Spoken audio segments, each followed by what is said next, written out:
انگریز کے زمانے میں تو وہ گھوڑوں پہ جاتا تھا. تو اب یہ ایک ماڈرن ٹیکنالوجی کا زبردست فائدہ یہ ہوگا کہ آپ بالکل مانیٹر بھی کر سکیں گے. لیکن یہ جو آپ کی ای بلنگ، ای بڈنگ، یہ بھی بہت امپورٹنٹ ہے، کیونکہ یہ دونوں ایریاز ایسے ہیں جس میں بہت زیادہ کرپشن ہوتی تھی. کرپشن اس طرح کہ ایک تو بڈنگ کے اندر پہلے سے جس طرح کانٹریکٹس دیے جاتے تھے وہ ایک بڑا سیٹ سسٹم بن چکا تھا کرپشن کا. اور پھر جو نقصان ہوتا تھا وہ تو صرف ملک کو نقصان ہوتا تھا کہ جو پیسہ لگنا ہوتا تھا مثلا ایک سڑک کے اوپر، اس کا ایک حصہ چلا جاتا تھا لوگوں کی جیبوں میں. سڑک بھی سب سٹینڈرڈ بنتی تھی، اس کا لوگوں کو نقصان پھر سے بنانی پڑتی تھی. یعنی ہر طرح قوم کو نقصان ہوتا تھا. اور یہ جب آپ جتنی ٹرانسپیرنسی ٹینڈر دینے میں اور بڈنگ میں لے کے آئیں گے اتنی کم گنجائش ہو جائے گی کرپشن کی. اور یہ جو آپ نے ای بلنگ کا کہا، اس کا بھی جتنا آپ آٹومیشن اور ٹیکنالوجی لے کے آئیں گے، اس میں بھی جتنی ہیومن انٹریکشن کم کرتے رہیں گے، اس میں بھی یہ جو انفارچونیٹلی جو ہمارا رشوت دینے کا پورا سسٹم بن گیا ہے، ایک جڑیں اندر تک چلی گئی ہیں.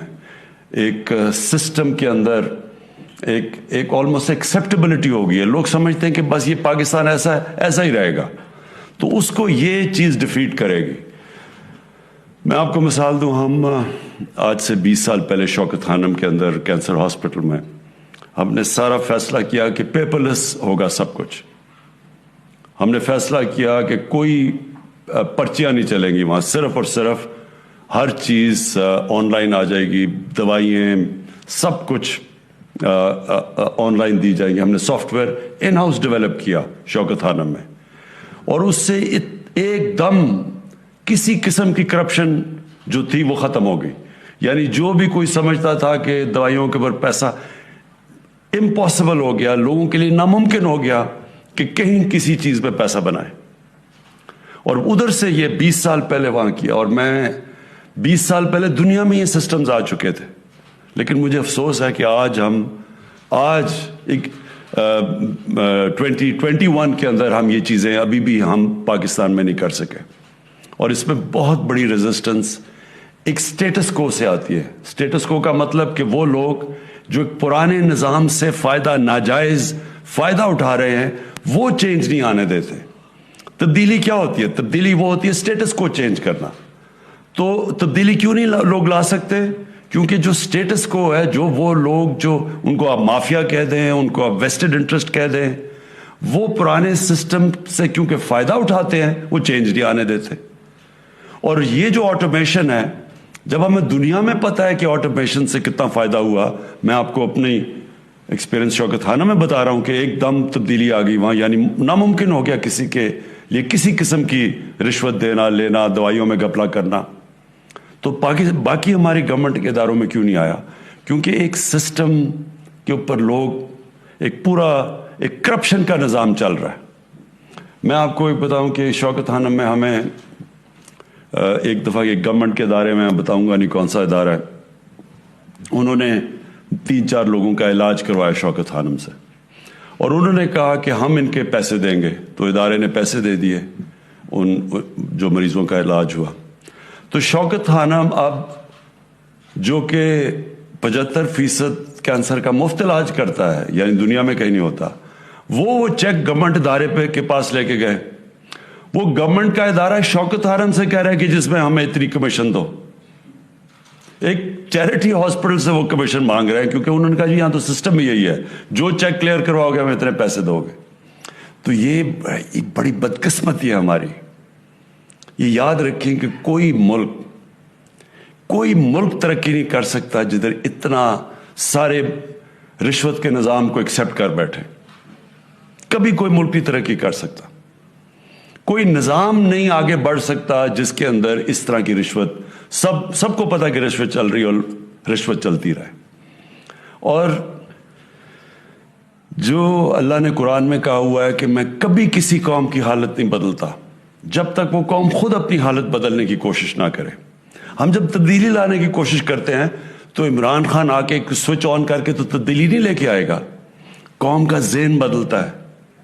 اللہ نے کہا ہوا ہے کہ میں نہیں تمہیں تبدیل کروں گا جب تک تم خود فیصلہ نہیں کرو گے کہ ہم اس طرح کی زندگی نہیں گزارنا چاہتے, ہم اپنی زندگی بہتر کرنا چاہتے ہیں, ہم بھی دنیا کے اندر ایک چھاتی نکال کے پھرنا چاہتے ہیں کہ ہم پاکستانی ہیں, ہر پاسپورٹ کی دنیا میں ہم عزت چاہتے ہیں. تو ایسے تو نہیں عزت آتی, عزت ایک خوددار قوم کو ملتی ہے, سچی قوم کی عزت ہوتی ہے.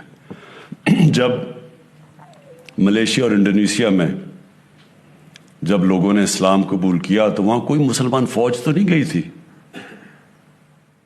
مسلمانوں نے فتح تو نہیں کیا تھا انڈونیشیا اور ملیشیا.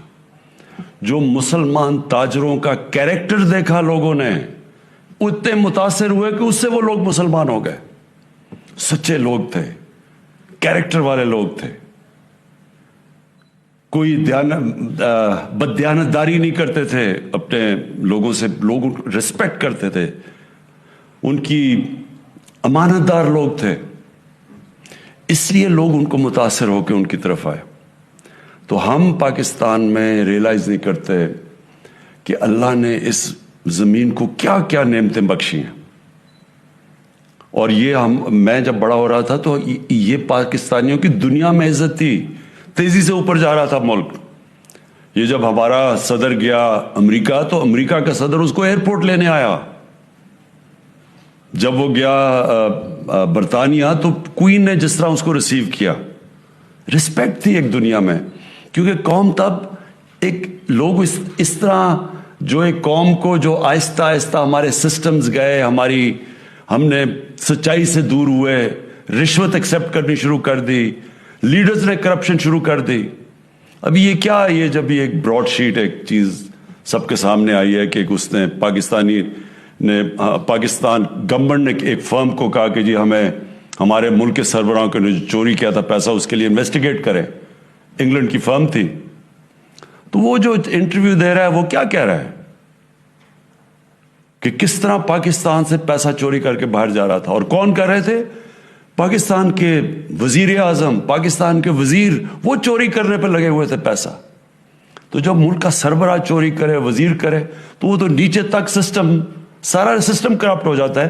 تو پھر تو NHA کے اندر ہم نہیں کہہ سکتے کہ جناب آپ چیف انجینئر نہ پیسہ بنائے اور فلانا نہ کانٹریکٹر نہ پیسہ بنائے.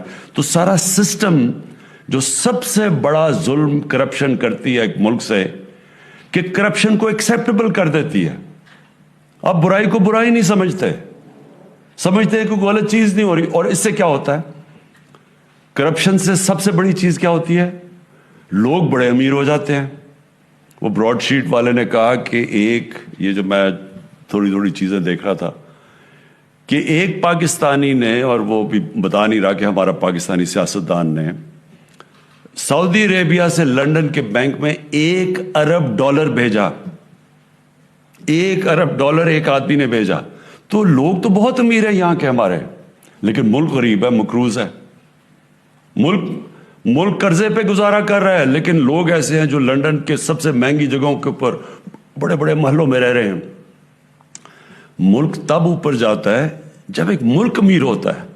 آج ہم مغرب کے لوگوں کو دیکھ لیں, مغرب کے حکمرانوں کو, ان کے پاس دیکھ لیں کتنا پیسہ ہے, ان کا رہن سہن دیکھ لیں, اور ایک مقروض ملک کے جو بھی یہاں جنہوں نے حکومت کی ان کا رہن سہن دیکھ لیں اور ان کے پاس پیسہ دیکھ لیں. آپ کو لگے گا کہ یہاں دودھ کی نہریں بہہ رہی ہیں, اور لگے گا وہ غریب ملک ہے. جب آپ ان کے پرائم منسٹرز کو, پرانوں کو دیکھیں گے, ان کو جب ان کا رہن سہن دیکھیں گے, وہ ان کے جب یونائٹڈ نیشنز میں جب گئے, ان کے جاتے ہیں پرائم منسٹرز یا ہیڈ آف اسٹیٹس UN کے اندر, تو وہ کتنا پیسہ خرچ کرتے ہیں. اور جو ہمارے یہاں سے ایک مقروض ملک میں جا کے کس طرح وہاں رہتے تھے, کس طرح پینٹ ہاؤس اور ہوٹل کے اوپر پورے جو سب سے مہنگے ہوٹلوں میں جا کے رہتے تھے,